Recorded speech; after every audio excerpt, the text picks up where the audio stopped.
Hey guys, welcome back to my channel. So if you saw my last video, you would know that I got my ears pierced.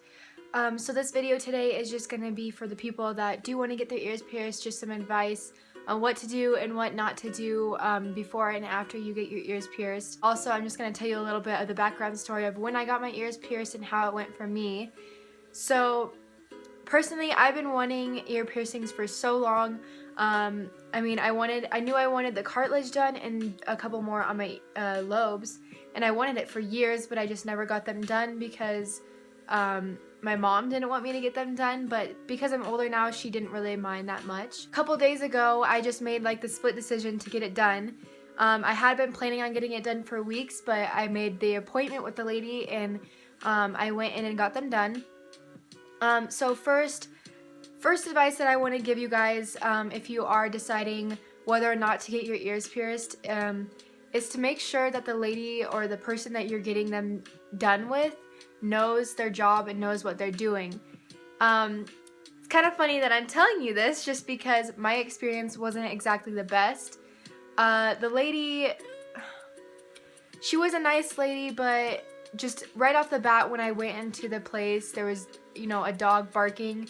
The first thought that I thought was dog hair, not clean, not sanitary, but whatever. I was like, okay, whatever, it's fine. I'd actually had someone told me that she was a good person to go to, so that is why I picked her and not the other places in town. Okay, whatever, we get into a chair and she's like marking me up and stuff like that. That went fine. She did mark me up in all the places that I wanted. So as it went on and she started actually piercing my ears,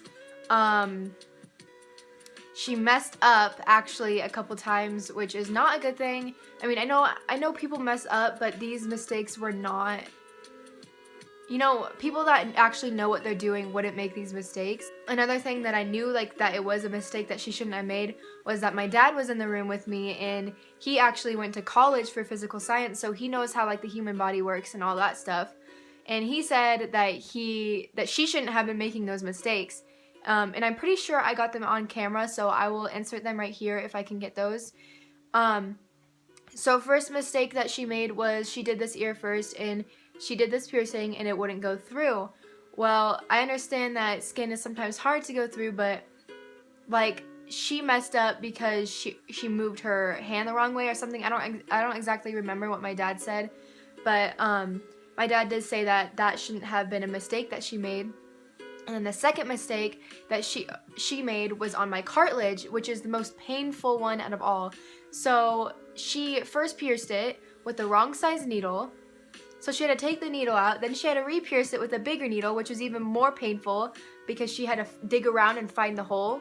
So I was sitting there, I was literally drenched in sweat because it was so painful, just so painful. And then finally she got it in, but I don't know, just to me, it should not have happened because I wish I had my dad here to explain it to you guys, but he said that should have never happened, and I don't know, I feel like I could have had a smoother experience if I went somewhere else. So that's just my first tip, is to make sure that the person that you're going to is good and knows what they're doing, has good reviews, they actually do good work. Just like any piercing or tattoo, you want them to do good work on you because obviously it's your skin, you don't want to get infected.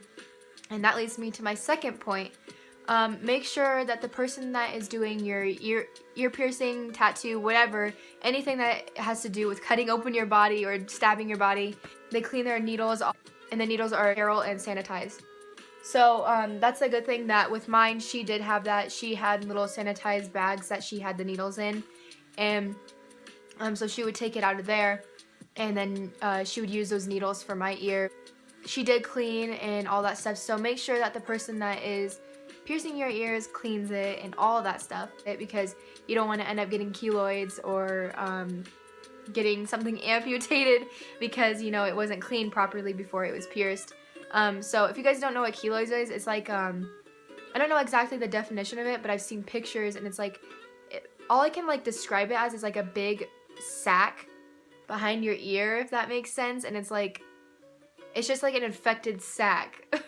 So yeah, I don't want to get one of those. So overall, I wouldn't recommend getting 5 piercings in one day. But if you're anything like me, you don't like to wait, and I'm very impatient, so I just wanted it now, and I wanted to get it done. And if I was gonna get one done, might as well just get them all done. So actually, I do have to like lay on my back during the night when I sleep. I usually sleep on my side, but now I have to lay on my back, and I don't really get much sleep. But I think it'll be worth it in the end when it's all healed.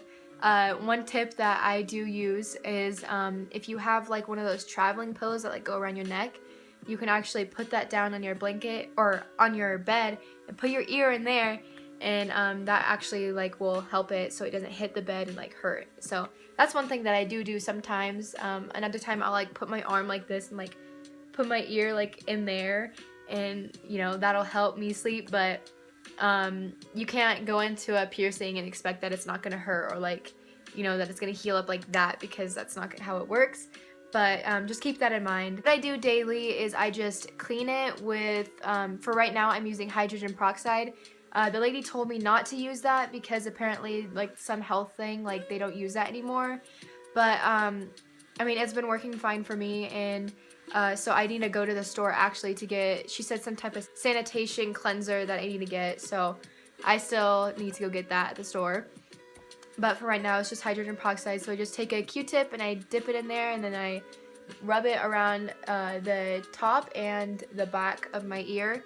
And that just makes sure that there's no is getting in and making it get infected, and all that stuff.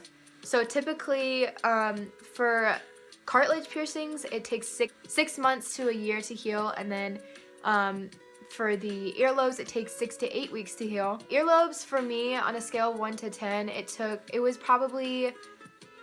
like a solid 4 out of a 10 scale. I mean, it did hurt a little bit, like initially when she did put it in, because she had to like stab it.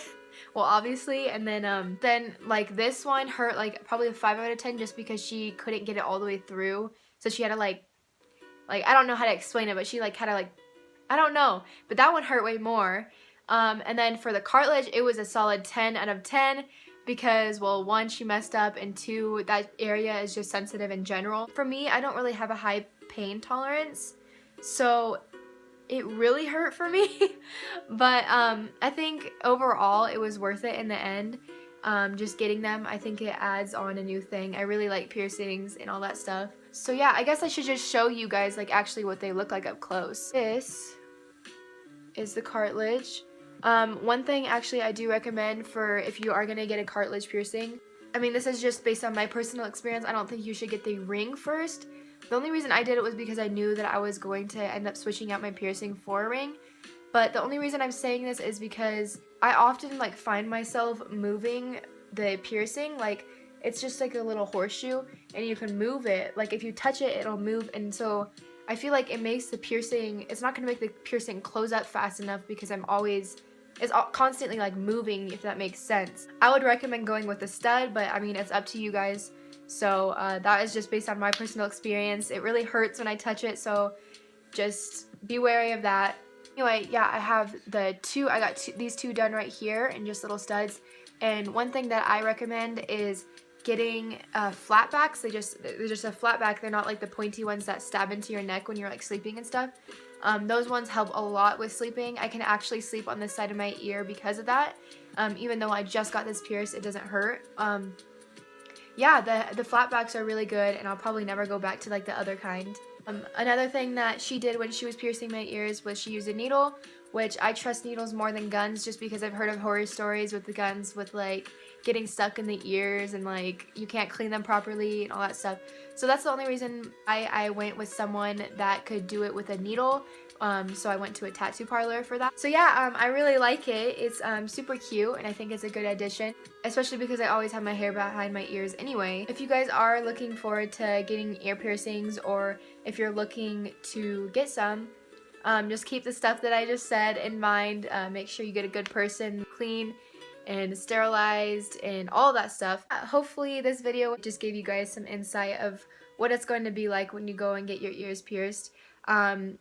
It was a cool experience overall. I've never got anything pierced besides that. So yeah, if you guys want to get some, I would totally recommend it. As always, if you guys want to see my next video, click the subscription down below and then click on my post notifications if you guys want to see more videos. As always, thank you guys so much for watching. I'll see you guys later.